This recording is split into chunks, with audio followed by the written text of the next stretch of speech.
3D animation की मदद से आज एक नेक्स्ट लेवल सिक्योरिटी कंपैरिजन करेंगे Indian prime minister Narendra Modi और अमेरिकन प्रेसिडेंट जो बाइडेन के बीच। देखो, ये 12.5 करोड़ रुपए की मर्सिडीज मेबैक S650 गार्ड है। ये वो गाड़ी है जो मोदी जी यूज करते हैं और इसके सामने खड़ी है ये रिपोर्टेडली दुनिया की सबसे सेफ कार कैडिलैक 1। ये वो कार है जो American president Joe Biden use करते हैं और इसी कार को द बीस्ट बोला जाता है। गजब बात यह है कि इन दोनों ही गाड़ियों की टेस्टिंग करने के लिए हमने बुलाया है पाकिस्तान के farmer prime minister Imran Khan को और नॉर्थ कोरिया के supreme leader Kim Jong Un को। इस वीडियो का सबसे ज्यादा इंटरेस्टिंग पार्ट ये है कि इन दोनों ही गाड़ियों की औकात पता करने के लिए यहाँ 3 वेपन्स चुने हैं, sniper rifle, RPG rocket launcher और तीसरी है ये लैंडमाइन। सिर्फ 5 मिनट में आज एक एक करके इन कार्स पर अटैक करके हम ये तो देखेंगे ही कि ये दोनों कंट्री लीडर्स कितने सेफ हैं। उसके अलावा हम मोदी जी और जो बाइडेन के एरोप्लेन्स का भी कंपैरिजन करेंगे और ये भी देखेंगे कि जब ये लोग पब्लिक में या रैलीज में जाते हैं तो उस समय किसकी कितनी खतरनाक सिक्योरिटी रहती है। बीस्ट मतलब बहुत ही पावरफुल कार है, वो पूरा सील्ड है, हर्मेटिकली सील्ड है।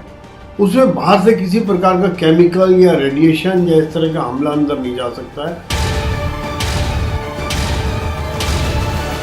लेकिन हर बार की तरह शुरू से शुरू करते हैं। सबसे पहले किम जोंग उन ने अपना टारगेट सेट किया और स्नाइपर राइफल का यूज करके अमेरिकन प्रेसिडेंट की गाड़ी पर गोली दाग दी। अभी तक फुल ऑन सस्पेंस बना हुआ है कि ये गोली द बीस्ट के कांच को तोड़कर अंदर जा पाएगी या नहीं। जैसे ही गोली ग्लास में लगी वैसे ही ग्लास के छोटे छोटे टुकड़े बाहर बिखर जाएंगे और ग्लास पर थोड़े क्रैक्स आ जाएंगे। द बीस्ट का ये ग्लास इतना ज्यादा मजबूत है कि गोली का कुछ ऐसा हाल हो जाएगा और वो नीचे गिरी पड़ी मिलेगी। अंदर बैठे हुए जो बाइडेन जो मजे से अपनी किताब पढ़ रहे थे, उनको कार डोर पर गोली लगने की हल्की सी आवाज अंदर आएगी। वो किम जोंग उनकी तरफ देखकर मुस्कुराएंगे और वापस अपनी किताब पढ़ने लग जाएंगे। अमेरिकन प्रेसिडेंट का ये मिजाज देखकर गुस्से में किम जोंग उन 6-7 गोलियां और चला देता है, लेकिन फिर से बाइडेन को कुछ नहीं होता। बाइडेन मुस्कुराते हुए कुछ इस तरीके से कांच पर हाथ फेरते हैं और फिर अपनी किताब पढ़ने लग जाते हैं। गुस्से में लाल किम जोंग उन अब RPG लॉन्चर उठाकर द बीस्ट की ओर सीधा फायर कर देता है। फिर से फुल ऑन सस्पेंस बना हुआ है कि द बीस्ट इस बार हवा में उड़ जाएगी या उसे कुछ भी नहीं होगा। और फाइनली आप खुद देख पा रहे हो कि RPG लॉन्चर भी ज्यादा से ज्यादा बस इतना सा ही इंपैक्ट जो बाइडेन की गाड़ी पर कर पाया है। लास्ट में परेशान होकर किम जोंग उन सोचता है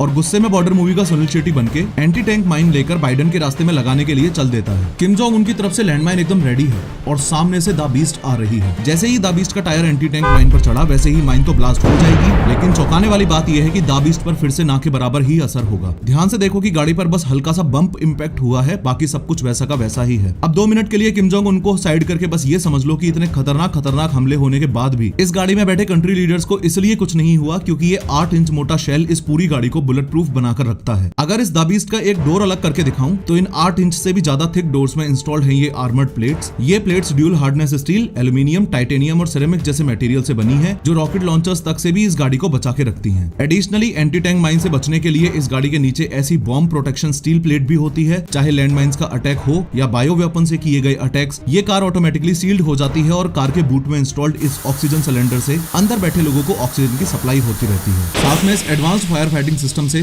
ब्लास्ट से लगी हुई आग भी ऑटोमेटिकली ही बुझ जाएगी। अमेरिकन प्रेसिडेंट जो बाइडेन की द बीस्ट तो एक्सट्रीमली सेफ कार है, ये हमने देख लिया, लेकिन मोदी जी को लेकर सवाल अभी भी वहीं की वहीं है। क्या Mercedes Maybach S650 guard Modi ji को इमरान खान से बचा पाएगी? इमरान खान ने भी स्नाइपर उठाई, टारगेट बनाया और फायर किया, लेकिन कुछ नहीं हुआ। रॉकेट लॉन्चर मारा, कुछ नहीं हुआ। लैंडमाइन अटैक किया, कुछ नहीं हुआ। इस सिक्योरिटी कंपैरिजन के फंडामेंटल्स को अगर आप ध्यान से समझोगे तो चाहे मोदी जी की कार हो या बाइडेन की कार हो, ऐसे अटैक्स में जान तो दोनों ही लीडर्स की बच जाएगी। लेकिन द बीस्ट के कंपैरिजन में मोदी जी की गाड़ी पर ज्यादा असर पड़ेगा क्योंकि द बीस्ट सच में दुनिया की सबसे safe and secure bullet proof गाड़ी है। दोनों ही कार्स की कॉस्ट लगभग बराबर ही है, लेकिन द बीस्ट की रिसर्च एंड डेवलपमेंट में इतना पैसा और टाइम इन्वेस्ट किया जा चुका है कि सच में टेक्निकली एडवांस होने की वजह से इस कार को the bunker on the wheel बोलते हैं। सवाल कुछ लोगों के मन में ये भी आता है कि कार की अपर बॉडी तो ठीक है, लेकिन अगर दुश्मन ने कार के टायर में गोली मार दी तो क्या होगा? इन दैट केस मैं आपको क्लियरली बता दूं कि ये कोई नॉर्मल टायर्स नहीं है। इन टायर्स में इंस्टॉल्ड है रन फ्लैट टायर टेक्नोलॉजी, यानी कि टायर की रिम पर लगी हुई है मेटल रिंग इस टायर को पंक्चर होने के बावजूद भी 80 किलोमीटर पर आवर की स्पीड से गाड़ी को 50 से 70 किलोमीटर तक जाने में हेल्प कर देगी। अगर अपने देश की बात करें तो प्राइम मिनिस्टर्स और प्रेसिडेंट्स को बुलेट प्रूफ गाड़ी प्रोवाइड करवाने का चलन कोई ज्यादा पुराना नहीं है। 2001 पार्लियामेंट अटैक से पहले तक अटल बिहारी वाजपेयी जी एम्बेसडर में घुमा करते थे। Former prime minister Shrimati Indira Gandhi ji की जब उन्हीं के बॉडीगार्ड्स ने गोली मारकर हत्या कर दी, उसके कुछ साल बाद ही स्पेशल प्रोटेक्शन ग्रुप SPG बना। SPG कमांडोज के ग्रुप में 3000 प्रोफेशनल्स होते हैं और उनका सिर्फ और सिर्फ एक काम रहता है, कैसे भी करके इंडियन प्राइम मिनिस्टर को जिंदा रखना। अगर इस वीडियो का सेकंड पार्ट चाहिए तो कमेंट करके जरूर बताना, क्योंकि दोनों की एयर सिक्योरिटी और मोदी जी के SPGs वर्सेस जो बाइडेन के सीक्रेट सर्विसेज का कंपैरिजन बहुत ही नेक्स्ट लेवल का है। खैर, टी सीरीज के मालिक गुलशन कुमार की हत्या डॉन दाऊद इब्राहिम ने बहुत दर्दनाक तरीके से की थी। इस वीडियो पर क्लिक करके पूरे इंसिडेंट को 3D में देखो।